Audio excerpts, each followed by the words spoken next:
तो एवरीवन, कैसे हैं आप लोग? आई होप अच्छे होंगे। तो आज हम लोग इस वीडियो में बात करने वाले हैं माइक्रो एटीएम का फंक्शन क्या है। ठीक है, जब आप दर्पण डिवाइस लेते हैं तो उसमें माइक्रो एटीएम का क्या क्या फंक्शन रहता है, माइक्रो एटीएम में कौन कौन सा काम कर सकते हैं आप। यहाँ पे देखिए माइक्रो एटीएम है यहाँ पे। ठीक है, यहाँ पे जाएंगे, माइक्रो एटीएम पे क्लिक करेंगे। क्लिक करने के बाद मेरा आईडी ऑलरेडी लॉगिन है, तो यहाँ पे कुछ फंक्शन दिखा देते हैं। यहाँ पे देखिए, जो जिसके नाम से माइक्रो एटीएम आईडी है, ठीक है, यानी आईपीवी का आईडी जिसके नाम से है उसका नाम रहेगा। जैसे मेरा नाम है प्रियांशु कुमार, तो यहाँ दिख रहा है। यहाँ आप देखिए, click here to quickly open new account. जब भी आपको कोई भी अकाउंट खोलना रहता है तो इस पर क्लिक करना रहता है। ठीक है, ओपन न्यू अकाउंट पे यहाँ पे जाएंगे। Are you a resident for tax purpose in a country? No करेंगे। रेगुलर अकाउंट में जा करके सारे देखिए किस तरह के अकाउंट का ये है।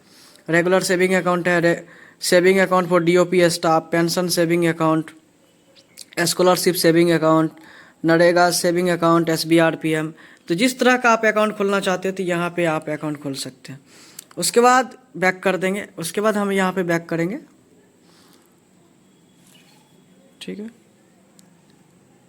उसके बाद देखिए एक मैंडेट अकाउंट है, यहाँ पे टर्म एंड कंडीशन यस करेंगे। यहाँ पे देखिए बहुत तरह का स्कीम है। यहाँ पे आप PMMVY रेगुलर, उसके बाद नरेगा, मनरेगा फिर PM किसान regular, NSDC trainee account, IEPFA camp, SBREG, ये बहुत तरह का corporate salary, Bharat gas, NABARD. तो जिस तरह का अकाउंट खोलना चाहते हैं, जैसे गैस का सब्सिडी के अकाउंट के लिए ये वाला खोल सकते हैं आप। ये तो अकाउंट खोलने वाला हो गया। इसको बैक करते हैं, यहाँ से बैक कर देते हैं। उसके बाद यहाँ पे देखिए ये है कैश ट्रांजैक्शन। जब भी आपको किसी का पैसा डिपॉजिट या विड्रॉल करेंगे तो कैश ट्रांजैक्शन में जाएंगे। यहाँ पे इस पर क्लिक करेंगे और यहाँ पे देखिए स्कैन करने बोलेगा, या अकाउंट नंबर डालने से, या आधार नंबर डालने से, या मोबाइल नंबर डालने से OTP चला जाएगा, या बायोमेट्रिक से। इस तरह से बायोमेट्रिक लिंक रहेगा कनेक्टेड। ये देखिए स्कैनर है, इस तरह से काम होगा। ठीक है, उसके बाद पैक कर देते हैं। यहाँ पे देखिए सेंड मनी, किसी को अगर पैसा भेजना रहता है आईपीवी अकाउंट, इस तरह से आप पैसा भेज सकते हैं, लेकिन इसका ज़्यादा इस्तेमाल हम लोग नहीं करते। उसके बाद यहाँ पे देखिए प्रीपेड रिचार्ज। अगर किसी को रिचार्ज करना, मोबाइल वाले रिचार्ज करना है, तो आजकल तो फ़ोन पे, गूगल पे हो गया है, उसी से हो जाता है, अमेजन पे से हो जाता है। फिर भी अगर कोई रिचार्ज करने आएगा पोस्ट ऑफिस में आपके पास, तो इस तरह से आप रिचार्ज करेंगे। यहाँ पे जाएंगे, आईपीवी कार्ड स्कैन करेंगे, या ये सब डिटेल्स डालेंगे, आधार, मोबाइल या अकाउंट नंबर, OTP आने से सब कुछ हो जाएगा। ठीक है, बैक करेंगे। उसके बाद यहाँ पे देखिए डोमेस्टिक मनी ट्रांसफ़र के लिए भी ऑप्शन है। आप यहाँ पे जाके DMT, customer ID, mobile number, ये सब दे करके, मोबाइल नंबर दे करके भी आप किसी को पैसा भेज सकते हैं। ये भी हम लोग ज़्यादा इस्तेमाल नहीं करते हैं, लेकिन ऑप्शन है। उसके बाद बिल पेमेंट्स में देखिए, यहाँ पे जो बिजली बिल पेमेंट्स वगैरह सब होता है, आप यहाँ पे जाके कर सकते हैं। कैश से पेमेंट कर सकते हैं, यहाँ पे IPV अकाउंट से कर सकते हैं। जैसे किसी के पास IPV अकाउंट है तो वो लोग जानता नहीं है पेमेंट करना, तो यहाँ से कर सकते हैं आप। या फिर वो लोग पैसा दिया, आप पैसा जमा कर दिए, उससे पैसा ले लिए, मतलब उसका जो बिजली बिल पेमेंट कर दिए, उससे कैश ले लिए। इस तरह से हो जाएगा। ठीक है, ऐसे कैश से इस तरह से आएगा। तो ये भी ज़्यादा इस्तेमाल नहीं करते, फिर भी यहाँ पे कर सकते हैं। मैक्सिमम जो यूजेज होता है AEPS होता है, आधार इनेबल पेमेंट सिस्टम, ये वाला, ये जो है, ये 1 2 3 4 6th ऑप्शन में यहाँ पे AEPS ज़्यादा होता है। यहाँ पे जाएंगे AEPS करने के लिए। यहाँ पे अभी फिंगरप्रिंट मांग रहा है मेरा। ठीक है, फिंगरप्रिंट हम अभी तक स्कैन नहीं किए हैं। अभी हम यहाँ पे स्कैन करेंगे, कंटिन्यू करेंगे, फिंगरप्रिंट लेंगे, एक और टिप करेंगे, और यहाँ पे देखिए फिंगरप्रिंट ले रहा है। जब भी आपको कोई AEPS करना है तो इस तरह से ही आपको लॉगिन करना पड़ेगा। पहले बायोमेट्रिक ऑथेंटिकेशन करना होगा। अब यहाँ पे देखिए agent biometric authentication successfully completed for the day, you can start doing AEPS transaction. ठीक है, आज हम कोई AEPS नहीं किए थे, इसीलिए नहीं किए। आप गो टू होम पे जाएंगे।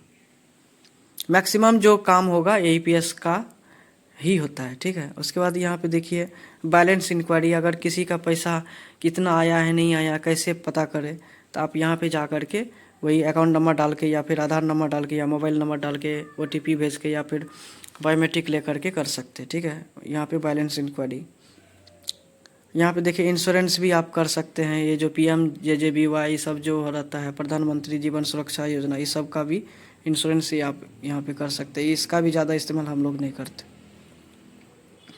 उसके बाद देखिए सर्विस रिक्वेस्ट, जब भी किसी का कोई प्रॉब्लम हो गया, जैसे आधार सीडिंग है कि नहीं, उसका मोबाइल नंबर चेंज करना है या फिर ईमेल आईडी चेंज करना है, ठीक है, तो इस तरह का चीज़ चेक करने के लिए आपको यहाँ पे जाना है, ठीक है। ये बहुत इम्पोर्टेंट है और ज़्यादा इस्तेमाल होता है ये पे सर्विस रिक्वेस्ट में, ठीक है। सर्विस रिक्वेस्ट में जा कर के ही सारा काम होता है।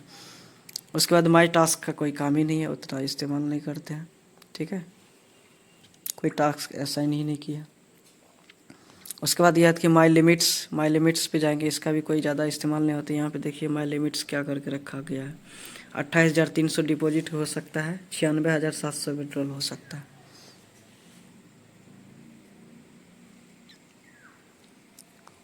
उसके बाद यहाँ पे देखिए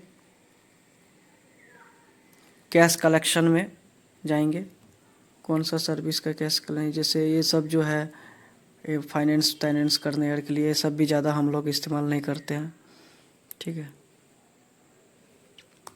उसके बाद देखिए PMJJBY, वही जो बोले प्रधानमंत्री जीवन ज्योति बीमा योजना, यहाँ पे डायरेक्ट आप इंश्योरेंस उसका कर सकते हैं इस ऑप्शन में जा कर के। इसका भी इस्तेमाल होगा लेकिन कभी कभी ज़्यादा होता है। उसके बाद रेगुलर जो इस्तेमाल होता है ये आधार मोबाइल अपडेट, जब भी किसी का आधार के साथ मोबाइल लिंक करते हैं तो उसका अपडेट यहीं पे जाके करते हैं। जैसे 10 गो किए हैं तो यहाँ पे 10, इसको क्लिक करेंगे, यहाँ पे देखिए दिखाता है क्या, enter only customer count for mobile update, do not enter for child enrolment service, do not enter open if already reported. तो यहाँ पे जाएंगे, ओके करेंगे। तो मान लो मेरा 4 गो आधार कार्ड हुआ है तो 200 रुपया लेगा, ठीक है। यहाँ पे हम ऑलरेडी अपडेट कर दिए इसीलिए नहीं करेंगे, तो आप लोग भी जाके इस तरह से यहाँ पे कर सकते, ठीक है। ये इसका इस्तेमाल ज़्यादा होता है, ठीक है। जब भी आप आधार मोबाइल अपडेट करेंगे तो यहाँ इसका इस्तेमाल रोज़ करना पड़ेगा। उसके बाद पोस्ट ऑफिस सर्विस में जाएंगे। पोस्ट ऑफिस सर्विस में वही किसी का RPLI जमा करना है या फिर RD SSAR में पैसा जमा होता है, ये स्वाइप इन स्वाइप आउट सिस्टम, ये सब जो है ये पोस्ट ऑफिस सर्विस में मिलता है। मर्चेंट सर्विस में वही मर्चेंट अकाउंट जो खोलना रहता है, जैसे ये QR कार्ड है, ये सब इशू करने के लिए इसमें जाके करना पड़ता है। यहाँ पे देखिए पहले साइन अप करेंगे, sign up for new merchant, उसका QR कार्ड स्कैन करेंगे जो उसको दिए हैं, मतलब अकाउंट खोल करके, उसके बाद जब साइन अप कर देंगे, साइन अप करने के बाद यहाँ पे न्यू बोलेगा, न्यू इशू करने के लिए न्यू UPI QR कार्ड री इशू, इस तरह से यहाँ पे जाके कर सकते हैं। न्यू करने के लिए ये इस पर क्लिक करेंगे सेकंड वाला पे, अगर उसका QR कार्ड खो गया तो री इशू करने के लिए यहाँ पे करेंगे। कौन सा QR कार्ड, यही वाला, ये बार। और दूसरा जो QR कार्ड आता है जो आप लोग अकाउंट खोलने देते हैं कार्ड टाइप का, वो उसके लिए अलग ऑप्शन होता है, ठीक है। और देखते हैं क्या है। और लास्ट में बायोमेट्रिक ऑथेंटिकेशन, अगर आप लोग APS करना चाहते हैं डायरेक्ट यहाँ भी बायोमेट्रिक ऑथेंटिकेशन कर सकते हैं, नहीं तो वहाँ APS ऑप्शन में जाके कर सकते हैं, ये लास्ट में। तो इस तरह से यहाँ पे पूरा फंक्शन आपको बता दिया है। मेन जो काम होता है कैश ट्रांजैक्शन वाला रेगुलर होता है, ओपन न्यू अकाउंट वाला रेगुलर इस्तेमाल होता है, APS वाला रेगुलर इस्तेमाल होता है। उसके बाद सर्विस रिक्वेस्ट वाला रेगुलर इस्तेमाल होता है। उसके बाद मोबाइल आधार अपडेट वाला रेगुलर इस्तेमाल होता है, ठीक है। और मर्चेंट सर्विस रेगुलर इस्तेमाल हो सकता है, ठीक है। तो इतना चीज़ है। आप लोग को कोई प्रॉब्लम आएगा कुछ करने में तो आप प्रॉब्लम सॉल्व कर सकते हैं। अगर किसी का मान लेते हैं कस्टमर ID जानना है तो आप यहाँ पे जाएंगे, कस्टमर ID जानने के लिए आपको यहाँ पे जाना पड़ेगा, बिल पेमेंट पे जाएंगे तो आपको कस्टमर ID मिल जाएगा। सॉरी, बैलेंस इंक्वायरी में जाएंगे तो आपको कस्टमर ID मिल जाएगा। प्रीपेड रिचार्ज में जाएंगे तो आपको अकाउंट नंबर मिल जाएगा। जैसे मान लो कोई आदमी अकाउंट खोला लेकिन उसको अकाउंट नंबर मालूम ही नहीं है, तो कहाँ पे पता करेंगे, प्रीपेड रिचार्ज में जाके, ठीक है। कोई भी मोबाइल नंबर रिचार्ज करेंगे और वहाँ पे जाके देखेंगे, क्लिक करेंगे तो वहाँ पे अकाउंट नंबर दिखाई देगा, ठीक है। उसी तरह यहाँ पे बैलेंस इंक्वायरी में जा करके कस्टमर आईडी जान सकते हैं। ये नेक्स्ट वीडियो में मिलते हैं। बाय। अगर कोई भी प्रॉब्लम आता है तो कमेंट करके पूछिए। IPv का जितना भी काम है हम सब अच्छे से ट्रेनिंग दे देंगे। ठीक है, किस तरह से काम करना है नहीं करना है। ठीक है।